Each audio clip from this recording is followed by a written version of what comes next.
Small business owners, entrepreneurs, medium startups, and VCs, this one's for you. Welcome to Beyond the Bottom Line, Balancing Evolution with Execution, hosted by Elevate Talent Solutions founder and CEO, Ron Miller.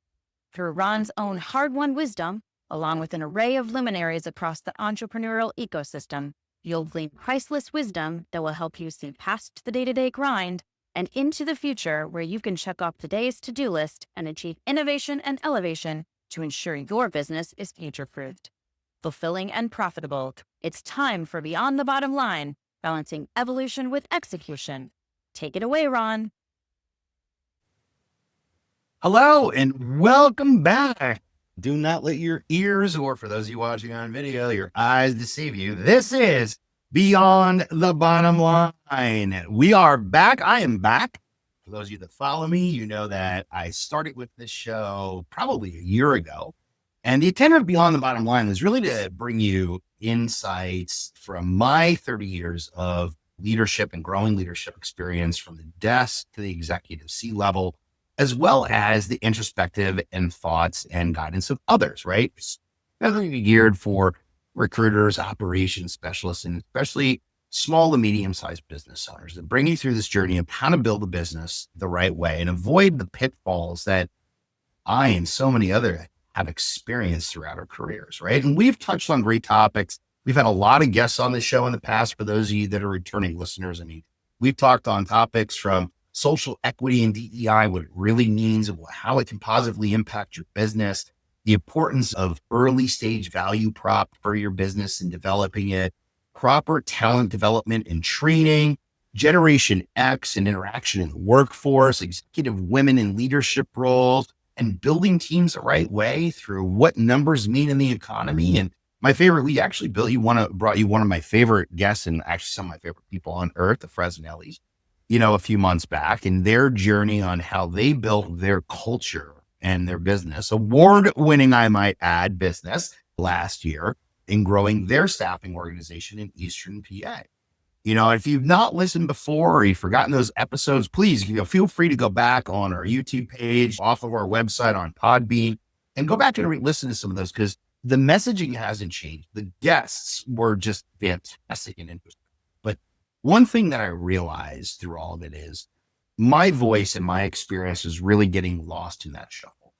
And I kind of hit pause because I got busy, in live. I got busy with trying to grow my own business, Elevate Talent Solutions, business consulting and training, as well as launching a new podcast that some of you have probably been listening to called The Ron Table with my co-hosts, Lenny Belcastro and Nicole Gray. And we're bringing you some real talk and real insights from our experiences. But I wanted to get back to the core of why I started doing this. And I wanted to relaunch Beyond the Bottom Line, but with a little bit different twist, because we know that business, it always isn't clean. Recruiting and operations aren't always pretty, in leadership, well, that never comes with a very good manual or a decent cup of coffee in most cases for those of you that really get office and going in somewhere every day. So if you do not know me, I am Ron Miller. I've been in the talent acquisition, staffing, and recruiting game for over 30 years. Yes. Again, I was not born with a silver spoon in my mouth. I come from a blue collar family with great work ethic. I started my career as a secretary and I worked my way all the way up over 30 years to national director of recruiting and operations for large organizations. And I've got stories, I got scars, I got lessons, and I have the sarcasm to prove it. So some weeks the show is just going to be me bringing you my musings, my experience. Some weeks I'm going to bring in some guests, and I got two lined up that I'm really, really excited about. One of them from television background, and some of you in the Northeast area may know her. I'm super excited to have my friend on. And then you're going to see me recurring, with my marketing consultant and podcast editor extraordinaire, Agent Rutherford. She will be a ongoing guest and co-host on this show as we go through time, because our journeys are very much intertwined and aligned. So I'm excited to bring it here. But every time we're going to get into real stuff, recruiting, operations, tech, leadership, and how to keep your business moving without losing your goddamn mind. Like the wise philosopher Ron Burgundy once said, you guys are always love my movie quotes. I'm kind of a big deal and people know me. So without little ends roll, right? Legend in my own mind. So anyway, so those of you that follow me, you kind of see some of my posts, and my daughter's going to kill me for making this analogy. I'm waiting for it because I'm going to get it wrong, but you'll get the gist of what I'm saying. I absolutely, most of the time, abhor those posts that we all see on LinkedIn and social media. I was standing in line the other day for my medium soy boba at the local boba shop when I heard somebody rant about something, and it reminded me of the 12 leadership lessons in life. Every time I see that, my skin crawls. I want to cringe. And I'm like, no, oh, Karen, you didn't. That's not really what happened. And AI wrote that for you. And I'm always just like blah when I see that kind of garbage, but people eat it up. Until the other day, I always thought these things were complete and utter bullshit until I had one at a grocery store. Now, it didn't involve a soy boba because I just can't get into a drink that has like these little particles in it, like that, these little tiny, like, I don't know, they're like beanbag pellets to me that you're drinking. I don't know. I'm whatever. And to each their own. If you enjoy it, please continue. So I will not judge you for it, but please don't ask me to drink it. Anyways, Kaylee, when you hear this, please don't kill me for the boba reference. Anyway, so the other day, I like so many of you, I start my day off. I get to my desk in the morning, my office here at home, and I kind of want to kind of get my brain moving. So I start reading articles or things that as I kind of do and scroll at night that I find interesting and I bookmark so I can look at it in the morning when the right mind frame is. And there's a company that I follow, a tech company, that is doing some really amazing things with the ATS systems and their AI integrations that they're offering. And they had an article out about the next level of the AI that they were kind of presenting out and really how it's taking, their ranking, pulling in more context, more categorization, and how it can really better categorize and rank and stack your candidate. And it was very interesting and intriguing to me because anybody that knows me, listen, as much I love AI, it is here to stay. I am not against AI, nor am I against AI in the recruiting process. I am, however, very questionable on individuals. And those of you that follow my comments, you see me comment on some of the bigger pages on this. So I love how your plan is to replace most of your staff with AI, or hey, you cut, 200 jobs in customer service to replace with AI. If we all do that and AI replaces the people, one, what are people going to do for money in order to buy or afford your product? Because we haven't created cyberdyne industries yet. But hey, to each their own, how you run your business, how you run your business. And two, please let's not talk about, hey, we're just going to upskill the workforce because I don't know, as a country, we've been talking about upskilling our entire population since the 80s and nobody has been able to do it. It just hasn't happened, right? Let's be realistic about this. But I am a big fan of AI because I truly believe in what I have seen in the systems that I've implemented.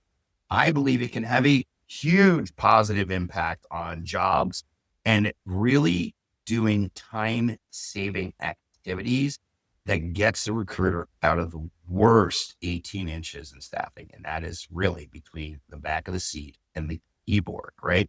Your recruiters are not out there building relationships, resources, seeing your customers and understanding who your customers are to match them better with your candidates and your candidates with your customers. You're missing the boat. So I was reading this article, one about my day. And later in the day, I tied up early. I needed to go to the grocery store, which is a chore that I actually like to do. A lot of people don't like to go to the grocery store. I actually like to go to the grocery store. Don't ask me why. I just do. Probably because it's something I didn't get to do for 30 years on a regular basis. I go and I have my Dory moments there where I get lost. And I'm like, oh, look at these pretzels. Or, oh, look at this new snack cake. Then I look down at myself and see how overweight I am. And I'm like, I probably don't need to do that. Not in my case. But anyways, let's get back to it. So I had one of those epiphany moments, okay, where I was looking simply in the meat aisle for a pack of chicken thighs, okay? Now, we've all been in the meat section at one time or another in our lives, and we're in the meat aisle. And think about the meat aisle, right? Think about chicken, think about steaks, think about hamburger, think about pork, think about sausage. There's packs everywhere of it, right? Different cuts, different variety, right? You got like in hamburger, 90% lean, you're 80% lean, you're 75% lean. And then you have your different, pound sizes within that. Same with chicken, right? Chicken breast, chicken thighs, skin on, skin off, bone in, bone out, then now you have organic, not organic. I mean, there's so many different versions of Purdue and you look at it and it's all chicken. And I had this epiphany all of a sudden where that article was still resonating in my head for the morning. And I'm looking at this and I'm like, holy crap. This is how AI is treating candidates.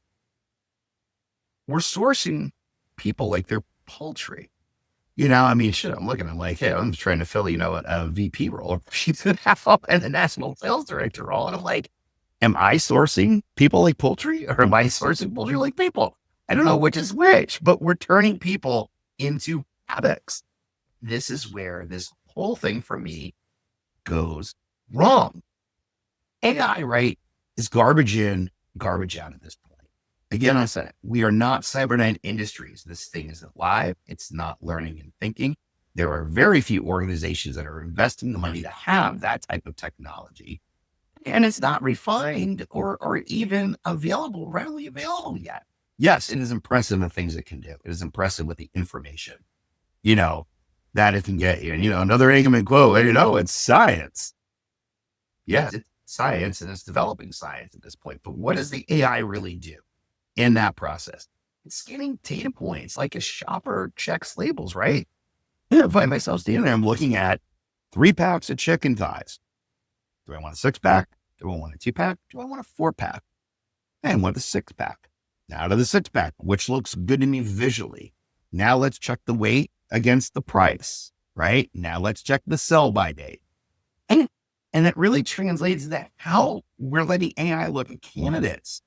We're putting these labels on them and we're missing out on what could be really valuable because people are becoming poultry in the aisle. Now, this is where AI shines, right? I want to set the stage too here. I am not anti-AI, right? AI shines in a lot of ways. Speed, basic filtering, bulk matching. It's great for large scale screening. It automates a lot of busy work if it's implemented the right way. It is a great assistant, but it is a terrible decision maker, right?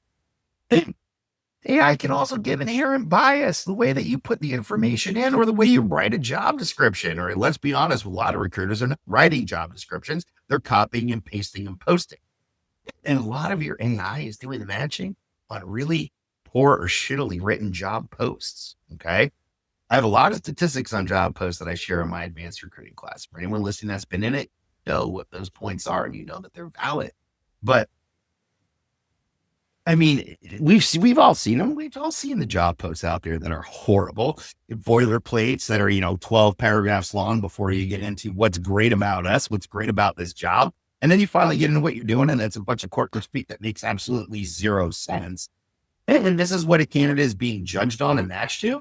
And if you don't have the right keywords in there, you're getting passed over.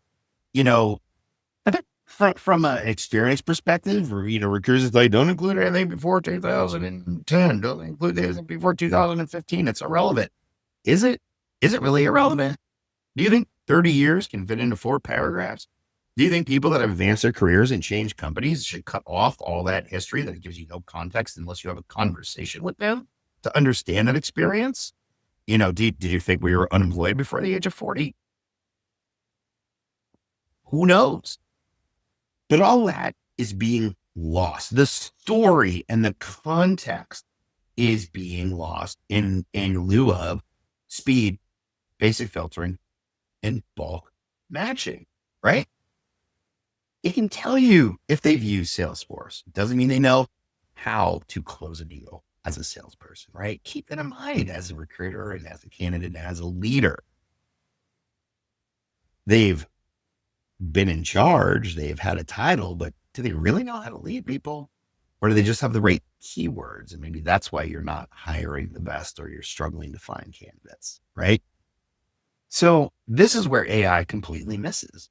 Bias in, bias out. And I am not going to get into a long-winded conversation about this. We'll have another whole conversation about bias in technology because it is real and it exists, and you can readily Google it and see multitude of articles and facts about it, not feelings, facts.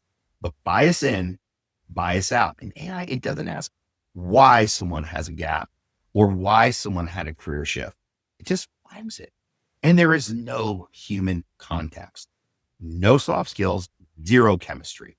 It's over reliance, and it's killing the candidate experience. And we all see this play out every day on LinkedIn and social media. Think about it, right? I see it all the time, and I get both sides. And candidates, myself and my story that you've seen is included. Before I started Elevate Talent Solutions and went on my own, I felt like I needed to get back into corporate, that I only had a small window to get there. And I applied to over 800 jobs. And today I still have not heard back from over jobs that I researched, I matched to, I made connections with, and I've never even gotten a thanks for applying. And candidates go through this every day. People with families, bills, kids, livelihoods go through this every day. So we're really speeding up the process, or is it categorization of the chicken or poultry that we're cluing people in as not working the right way? Now, recruiters too, I'm going to defend you too. On the other side of it, job boards have made it so easy for candidates to just hit apply all and not even think about it. And people do that, right? Because they're frustrated or they're lazy. One of two camps, in my opinion. They're frustrated or they're lazy. But they're hitting apply on the yes, they are applying to jobs that are there. And I do get it. On the other side, it is frustrating as hell to get a candidate in the first conversation that completely ghosts you. And it is frustrating as hell to get someone to the finish line and halfway through the hiring process, they disappear. But for me, the core of AI and the core of automation has always been at the center of that. It always connected the dots. I'll go as far back, and this is where I'm going to show you my age and my experience in recruiting and talent acquisition and staffing. I can go back to when automation and email campaigns and a texting campaign became popular and widely used. And the number of people that stopped responding very quickly because they were getting just blown away. Then everyone tried to go to the virtual apps. And we did the same thing with virtual staffing apps, right? Everybody had one and they all worked the same way. Every time there was a job that matched some of the keywords, it would ping you. And people got pissed because their phones are getting pinged all day long because they're not just registered with one agency or one headhunter, on typical average of 3 to 5. And your phone is blowing up all day. And you get tired of it because most of the jobs don't match a lot of your requirements. It's a very impersonalized process. Take a step back as a recruiter or a candidate, and especially as a leader, and think about it this way. Something happens with your personal banking. Something happens with your credit cards. Something happens in your Social Security. Something happens with the IRS. You have to go through 50 questions through AI and automation in those processes. And the whole time you're yelling, I know I do it, agent, agent, agent, representative, representative, representative, representative. And you can't get there. It is like an act of God to get to a live person. And I myself, I know, even as a business, and this is why I chose the bank that I chose to handle all my business accounts, is because I got a live person on the phone that answered my questions from moment one. I didn't have to go through automation. I got somebody live that answered my questions, walked me through the process, then hooked me up with the automation in order to get there, and then finish it off. And now, fully automated. But that personal touch was there, right? But we do that in our own personal lives. Why are we allowing that to happen in the recruiting life? Do you not think it's hurting your branding? Do you not think it's giving a shit experience to your recruiting team and to your candidates? And do you not think that it is driving a wedge that's even deeper, right? So to quote Monty Python, we walk around and go, it's just a flesh wound. Like, we're the Black Knight. Go ahead, chop off my leg. I'll do you for that, right? One of my favorite funny movies of all time, by the way. But ads is starting perfectly able candidates for minor flaws or minor matching. I'm not even going to get into how bad job descriptions are mismatching your candidates there too. That is another whole conversation. But what is this whole thing costing us? Good people are getting skipped. Culture fit is ignored. Retention absolutely suffers. Hiring is getting colder less intentional, less direct, and very impersonal. Teams are built on filters, not futures. I love that term. Teams are being built on filters, not futures. Like trying to build a band and hiring only based on who reads music grade, right? Not that not that you have, a guitarist and a drummer. You wind up with 5 people that play the triangle and one that plays the kazoo and have no rhythm, right? But they can read music. AI said they were the right fit. Why can't we make a hit song? So think about it as good. So what should we be doing, right? So let's get to what we should be doing. AI is a support tool, and I am a big fan of the support tools. It's not a gatekeeper, right? It's like Keymaster. It's not the gatekeeper. Recruiters still need to dig into the story behind the stats, right? First, we got to get the right training in place for people to understand nuance and how they can use the machine logic. We need to get people the right training on how to write a job description. We need to get people into the habit of using the tools and the automation to keep connecting with the candidate database. I mean, how many of you in staffing, even a medium-sized organization or a large organization, sit there and look at your database and you have 27,000 candidates in it. And the first thing that your team does when you get a new rec, even for an established client, is they got to post it out in the job boards. If that hits home for you, you need to go to my website and schedule a 30-minute free consult, because we need to talk, because I can save you a shit ton of time and money, and I can help your recruiters feel more productive, more successful, more award-winning. But I digress. Training is critical, and we need to train our people on recruiting. We need to help retrain our candidates on communication and our tools and what it means and how we both utilize them. And then we got to get the right training in place for the AI and automation. And we got to get back for hiring for potential and presence, not just for pattern matching. Let me say that again. We hire people for potential, presence, and experience, not for pattern matching, right? So here's my final thoughts, right? I'm going to wrap this up really quick. So people, they are not product. So stop treating them like poultry. You're not in the meat aisle. You're dealing with people. And the only thing that separates them and you is the side of the desk that you're sitting on. So remember that.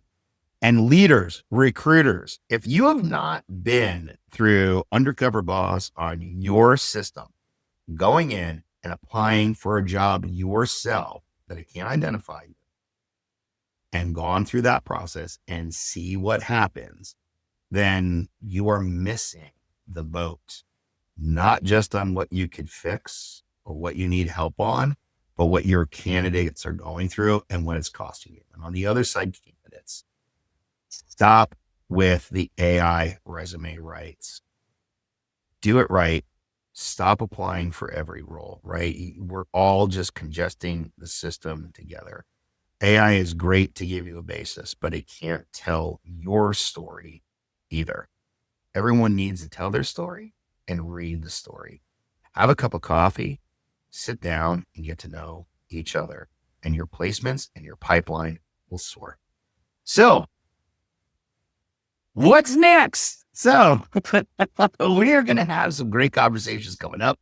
So please, if you enjoyed today's episode and relaunch of Beyond the Bottom Line, if it gave you something to think about, or at least made you laugh a little bit in between meetings, go ahead, please follow our show.